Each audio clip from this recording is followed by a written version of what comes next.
शांतिनाथ भगवान की जय। देवादिदेव गजानन शांतिनाथ भगवान की जय। આજના પુણ્યાજય પરિવારથી હેમાંગભાઈ દીપકભાઈ વખારિયાના નવીન ગૃહ વાસ્તુપૂજન શાંતિવિધાન નિમિત્તે દીપકભાઈ મણીલાલ વખારિયા પરિવાર, સુધાબેન મીઠાલાલ શાહની 5મી પુણ્યતિથિ નિમિત્તે શકુંતલાબેન શૈલેષભાઈ શાહ પરિવાર હસ્તે સૂચિ આયુષી કડી, અતુલભાઈ રતનચંદ શાહની 6ઠ્ઠી પુણ્યતિથિ નિમિત્તે અમિતાબેન અતુલભાઈ શાહ પરિવાર. બોલો એક आदिनाथ भगवान की जय। शांतिनाथ भगवान की जय। ओम नमः सिद्धेभ्यः ओम नमः सिद्धेभ्यः ओम नमः सिद्धेभ्यः श्री वितरागाय नमः। ओम नमो अर्घते भगवते श्रीमते श्री पार्श्वतीर्थंकराय द्वादशकं परिनिष्ठिताय शुक्लध्यान पवित्राय सर्वजनाय स्वयंभुवे सिद्धाय बुद्धाय परमात्मने परम सुखाय त्रैलोक्यमहि व्याप्ताय अनंत संसार चक्र परिमर्दनाय अनंत दर्शनाय अनंत ज्ञानाय अनंत सुखाय अनंत वीर्याय त्रैलोक्य वशन कराय सत्य ज्ञानाय सत्य ब्रह्मणे धरणेन्द्र ब्राह्मण मंडिताय ऋषि हरिका श्रावशाविका प्रमुख चतुर्शं मोक्षर विनाशनाय घाति कर्म विनाशनाय अघाति कर्म विनाशनाय अपवायम अस्माकं कृत्यं प्रतिकामं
प्रभु वासुपूज्य मल्लिवर्धमान पुष्पदन शीतल मुनीश्वरत नैमिनाथ पार्श्वनाथ इत्येभ्यो नमः।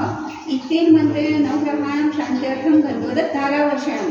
ओम नमो अर्घते भगवते श्रीमते प्रक्षिणाशेष दोष कर्मशाय दिव्य तेजोमूर्तये श्री शांतिनाथाय शांतिकराय सर्व पाप प्रणाशनाय सर्व विघ्न विनाशनाय सर्व रोगोपसर्ग मृत्यु विनाशनाय सर्व परिवृद्ध क्षुत्रोपद्रव विनाशनाय सर्व क्षाम डामर विनाशनाय ओम राम ह्रीं रूम रोम रः अस्यावसा नमः सर्व शांतिं कुरु संपूजकानां प्रतिपालकानां यतेन सामान्यप्रबोधनानां यक्षशास्त्रस्य पुरस्य करुणास्ते भगवान् शान्ति भगवान् शान्ति भगवान श्री आदिनाथ भगवान की जय। 1008 श्री शांतिनाथ भगवान की जय। आज की आनंद की जय हो।